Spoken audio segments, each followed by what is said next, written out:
Boa noite, irmãos. Gostaria de convidar os irmãos que abrissem suas Bíblias para o livro de Gênesis, capítulo 30, versículo 37 a 43. Gênesis, capítulo 30, 37 a 43. Tomou então Jacó várias varas verdes de álamo, de aveleira e de plátano, e lhe removeu a casca em riscas abertas, deixando aparecer a brancura das varas, as quais assim encorchadas pôs ele em frente do rebanho nos canais de água e nos bebedouros, aonde os rebanhos vinham para dessedentar-se e conceberam quando vinham beber. E concebia o rebanho diante das varas, e as ovelhas davam crias listradas, salpicadas e malhadas. Então separou Jacó os cordeiros e virou o rebanho para o lado dos listrados e dos pretos nos rebanhos de Labão, e pôs o seu rebanho à parte, e não juntou com o rebanho de Labão. E todas as vezes que concebiam as ovelhas fortes, punha Jacó as varas à vista do rebanho, dos canais de água, para que concebessem diante das varas. Porém, quando o rebanho era fraco, não as punha. Assim as fracas eram de Labão e as fortes de Jacó. E o homem se tornou mais e mais rico, teve muitos rebanhos, servos e servas, camelos e jumentas. Amém? Vamos orar? Obrigado, Senhor, pela palavra do Senhor.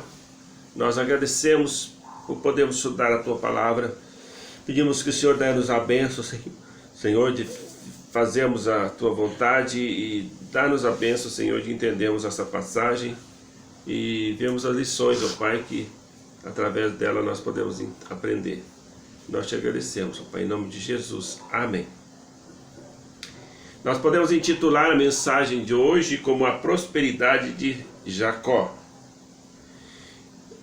Os irmãos podem observar durante todo o tempo que estivemos estudando aqui Gênesis, especialmente quando começamos a história de Jacó, que Jacó era um homem bastante que gostava de fazer as coisas para fazer as coisas dar certo. Então ele precisou dar um jeitinho lá para conseguir a bênção do pai, mas isso não foi necessário, porque Deus já havia prometido para a mãe que ele seria o abençoado, apesar de que não era da vontade de Jacó abençoá-lo. Não era da vontade de Jacó, não era da vontade de Isaac abençoá-lo. E então ele enganou, mas mais tarde ele o abençoou por livre e espontânea vontade. Ele também teve a bênção de Deus. E depois ele foi para a casa de Labão, e ali ele trabalhou 7 anos por amor a Raquel, mas Labão enganou, e depois ele teve que trabalhar mais 7 anos por amor a Raquel. Então ele trabalhou 14 anos por causa das suas esposas. E agora chega finalmente, Labão fala para ele: olha, você coloca o seu salário, então que eu vou, você não vai me trabalhar para mim de graça. Então Labão falou isso para ele, e ele disse: tá bom, o que nós vamos fazer? Toda a ovelha malhada, salpicada, vai ser minha, e as pretas também. Só que quando eles combinaram isso, Labão foi lá e já separou todas as malhadas, salpicadas, as pretas, já levou para bem longe do seu papai deu para os seus filhos. Então Jacó mais uma vez enganou ele. Então agora o que seria deles? Só as que nascessem. Então ele iria continuar apacentando o rebanho. E Jacó arrumou uma estratégia aqui para que as ovelhas nascessem malhadas, salpicadas. Então diz aqui, olha, que ele arrumou algumas varas verdes de álamo, de aveleira e de plátano, e removeu a casca em riscas abertas, deixando aparecer a brancura das varas. Então, quando o rebanho ia conceber, ele colocava as varas, e elas nasciam todas malhadas e salpicadas. Então davam crias listadas. Eu não sei se essa estratégia tem alguma base científica, mas eu creio que aqui, por trás disso aqui tudo, está a mão de Deus. Porque Jacó sempre gostou de pôr a mãozinha dele para ajudar Deus. Mas não é necessário. Quando Deus quer abençoar um homem, nós não precisamos fazer dar a nossa mãozinha para sermos abençoados. É claro que o que Jacó fez e sempre fez, e cada um de nós temos que fazer, é trabalhar. Então, se nós queremos prosperidade, nós temos que trabalhar. Desde que o Senhor criou o homem, Ele colocou no jardim do Éden e falou assim: vocês vão cuidar do jardim. Ali Deus instituiu o trabalho. O trabalho não é algo que foi imposto por causa do pecado. Então muita gente fala assim: eu quero pegar Adão porque ele fez a gente trabalhar desse jeito. Não, o pecado ele trouxe só mais problema no trabalho. Ou seja, a lavoura era só ele ir lá colher os frutos, comer. Agora ele tinha que lavrar a terra, agora ele tinha que... e às vezes a terra ele teria espinhos, abrolhos, então ele teria mais dificuldade nesse trabalho. Mas o trabalho realmente é o meio de nós prosperarmos. O grande problema é as injustiças sociais. Então o problema maior está aqui, porque às vezes a pessoa trabalha e se ela trabalhar 8 horas por dia ou 9, contando com 10 às vezes ou mais, dependendo do transporte que ela vai gastar dentro para ir trabalhar e para voltar. Então, às vezes a pessoa fica envolvida 12 horas no trabalho, nesse sentido de contando o transporte, e vai ganhar salário mínimo. E salário mínimo hoje, a pessoa não dá para prosperar. Então a pessoa precisa da bênção de Deus. Mas quem vai ganhar salário mínimo hoje é aquelas pessoas que não se esmeraram em preparar-se para o trabalho. Porque na verdade, quando a gente está na juventude, todos os jovens, para que estuda? Estuda para preparar para o trabalho. Então você está estudando para isso. Então por isso que não adianta, ou você chega lá no curso, no primeiro ano colegial, aí você tem que estar mais ou menos ciente que se você vai fazer uma faculdade ou se você vai partir para um lado técnico, para você ter uma profissão. Se você vai falar: não quero fazer faculdade, então faça um curso técnico. Fazendo o curso técnico você já vai estar preparado para o trabalho. Não, eu quero fazer a faculdade, então prepare-se para o Enem, para você entrar na faculdade e entra numa área que é o qual você vai escolher. Deus vai abençoar o trabalho, vai abençoar seu trabalho. Não estou vendo aqui, não é uma promessa de que você vai ficar rico. Deus abençoa algumas pessoas para enriquecer. Deus dá a graça de algumas pessoas ficarem ricos, desde que seja com honestidade, com trabalho. Então, tem muitas pessoas que às vezes ficam ricas porque fazem alguma coisa errada, roubam ou passa alguém para trás. Então vai fazendo isso e consegue prosperar neste mundo. Mas isso não é o caso do crente. O crente, o trabalho é o meio dele prosperar. Mas a prosperidade, meus irmãos, não é só a questão financeira. Então, muita gente que tem prosperidade financeira e é infeliz da sua vida. Então, quando a gente fala de prosperidade, a gente tem que pensar em várias outras coisas. Porque os irmãos podem estar observando aqui que Jacó começou a ser abençoado. Ele começou a ter uma família muito grande. Então, uma família grande é a bênção de Deus. Então, olha, aqui no caso, até onde nós lemos, ele teve 12 filhos, 11 filhos e uma filha. Mais tarde ele vai ter Benjamim, vai ter 12 filhos homens. Então essa é a grande bênção, a bênção do trabalho, a bênção da família estar numerosa, da casa cheia. Mas havia problemas no lar dele. Havia problema no lar dele porque não começou certo, infelizmente.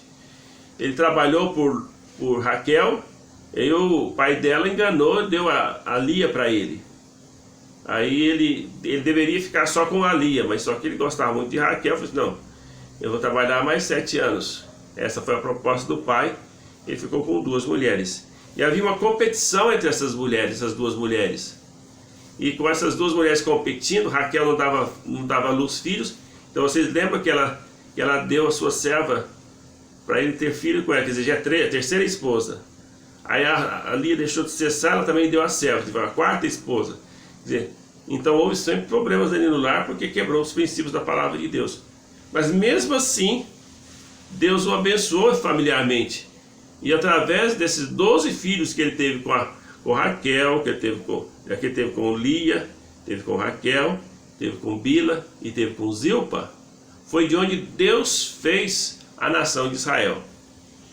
E a prosperidade de Jacó veio estar registrada aqui no prosperidade financeira, está registrada aqui no capítulo 31, capítulo 30 de Gênesis, verso 37 a 43. Essa é a prosperidade dele, está registrada aqui. E diz aqui a palavra de Deus que ele tornou-se mais e mais rico. Então ele teve muitos rebanhos, e servos e servas, camelos e jumentos. Ele começou com as ovelhas malhadas, salpicadas, mas Deus abençoou, que ele prosperou de uma tal forma que através da venda dessas ovelhas, da lã dessas ovelhas, ele pôde comprar camelos, pôde comprar servos, ele pôde comprar jumentos. Então ele realmente era um homem muito próspero, muito rico. Então ele se tornou um homem rico. Os irmãos, não sei se agora os irmãos vão ver mais tarde, que geralmente aquele filho que Deus abençoava, que o pai abençoava, que herdava os bens do pai.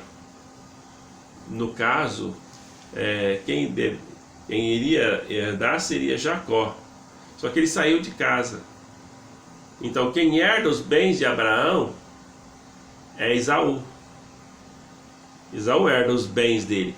Ele roubou a bênção, ele conseguiu a bênção de Abraão, conseguiu a bênção de Deus, ele conseguiu essas bênçãos de Deus, mas os bens ficou para Esaú. Tanto é que Deus abençoou Esaú também ali. Quando ele volta, vocês vão ver que Esaú já não estava com aquilo tanto não tinha rancor mais no coração, porque na verdade a preocupação maior de Esaú talvez era ter roubado os bens dele. E como ele não fez isso, passou o rancor dele, passou a raiva. Além de Deus estar por trás disso também para tirar a amargura também do coração dele, né? Quando ele chegou perto de Esaú lá, já não tinha mais problemas. Então, meus irmãos, às vezes a gente tem tentado fazer as coisas para alcançar as bênçãos de Deus com as nossas próprias forças, sem buscar a Deus, sem saber a direção de Deus. Então nós temos que buscar a direção de Deus, tá certo? Tem uma outra passagem nas Escrituras que fala de prosperidade. Eu gostaria que nós lêssemos também, porque ali é muito interessante que fala a passagem. É Salmo capítulo 1. Salmo capítulo 1.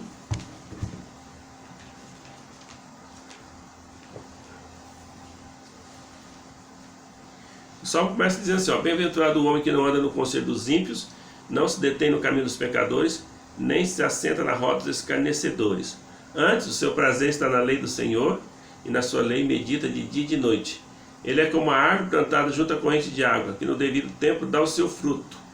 E tudo quanto ele faz será bem sucedido.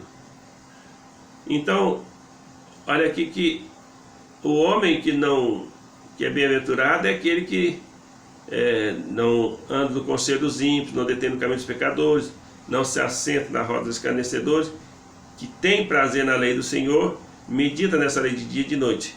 Então esse homem é como a árvore plantada junto à corrente de águas, que no devido tempo dá o seu fruto, cuja folha não murcha, e tudo quanto ele faz será bem sucedido. Então a promessa aqui é tudo que essa pessoa que coloca Deus, a palavra de Deus, no primeiro lugar na sua vida, ele será bem sucedido, ele será um homem de sucesso. Então, isso quer dizer, Deus vai abençoar a força do seu trabalho, para que através da força do seu trabalho você possa ser uma pessoa próspera, você possa realmente ser valorizado daquilo que você faz, ou então você possa ter uma excelente ideia, você montar seu próprio negócio, você ser um pequeno empreendedor, e essa coisa pequena vai se tornar grande. Se você tiver uma boa ideia, Deus pode fazer você prosperar. Deus usa pessoas para prosperar, pessoas crentes no Senhor Jesus Cristo, para usá-los, para sustentar a obra de Deus. Então tem homens que Deus usa para fazer isso, homens que se enriqueceram e que fizeram um propósito firme de dar seu dízimo, e às vezes dar até 90% do lucro para o Senhor, e Deus abençoa esses homens. Então isso tudo é importante. Saber que nós vamos prosperar, isso é bom, ou seja, desde que a gente realmente põe a palavra de Deus em primeiro lugar. Mas a prosperidade maior é na vida espiritual. Olha, o homem que não anda no conselho dos ímpios, não detém o caminho dos pecadores, não assenta na roda dos escarnecedores, tem o prazer na lei do Senhor, tudo quanto ele faz será bem sucedido. Quer dizer, antes seu prazer está na lei do Senhor, na sua lei medita de dia e de noite. Aí esse homem é comparado com uma árvore frutífera que no devido tempo dá o fruto. Então ele está plantado, ele é plantado no lugar, não é uma pessoa que fica pulando de galho em galho. A pessoa que fica mudando de emprego sempre, nunca prospera, certo? A pessoa tem que fixar, eu tenho essa meta, e vai firme nessa meta até conseguir atingir, até multiplicar a meta, etc. E assim por diante. Então, amados, se você quer ser uma pessoa próspera, teme ao Senhor, busque o Senhor. O Senhor vai lhe dar a graça de você ter uma família abençoada, formar uma família abençoada. Nós podemos dizer assim, eu não gosto muito da família que eu tenho, tem tantos problemas, tem isso, tem aquilo. Tá, então seja diferente. Se você se tornar rebelde contra seu pai e sua mãe, eu vou dizer uma coisa, a sua família vai ser igualzinho ou pior. Não adianta. Aquilo que a gente mais odeia dos nossos pais é aquilo que eu copio deles. Por incrível que pareça. O que eu mais odeio é o que eu faço. Então, você pode odiar aquilo. Senhor, dá-me a graça de eu ser diferente. E ora pelos seus pais naquilo que você não gosta deles, naquilo. Sabe por quê? Porque Deus vê isso com os olhos de misericórdia. E você precisa olhar também com os olhos de misericórdia. E às vezes eu acho que eu nunca vou ser assim, eu vou ser diferente. Então se você é rebelde, rebela-se contra, então você pode repetir. Você pode copiar exatamente aquilo que você odeia dos seus pais. Tá? Então olha, cuidado. Então não deixe de olhar com os olhos de misericórdia. Tá? Então, a prosperidade, ela não é só financeira. A prosperidade é de felicidade, é de você poder realmente buscar a Deus te abençoar em tudo o que você fizer, até mesmo na sua prole, na sua família, tá? Então, olha, convido você a buscar a Deus. Então, nessa pequena meditação de hoje, é isso que eu queria estar trazendo para os irmãos. Como a nossa mensagem de quarta-feira é curta, por causa da oração, né? Então, gostaria que os irmãos usassem o tempo aqui para nós, para orarmos. Então, isso é importante. Eu gostaria que vocês lembrassem na sua oração, lembrassem que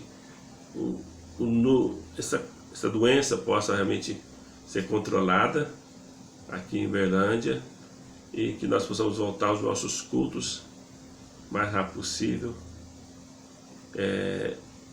Essa doença ela é perigosa, mas ao mesmo tempo a gente não pode viver no pânico.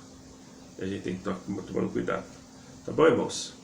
Deus abençoe a sua vida, dê para você prosperidade em todas as áreas da sua vida. Você tenha uma esposa feliz, você tenha um esposo feliz, você seja um cônjuge, um casamento feliz, uma família feliz, que tenha sempre, olha, a promessa de Deus a promessa de Davi fala assim, ó, sou velho, já fui moço e jamais vi um justo mendigar o pão. Então, se você é justo, você pode até passar aperto, mas mendigar o pão, isso não vai acontecer com você. Amém? Deus abençoe.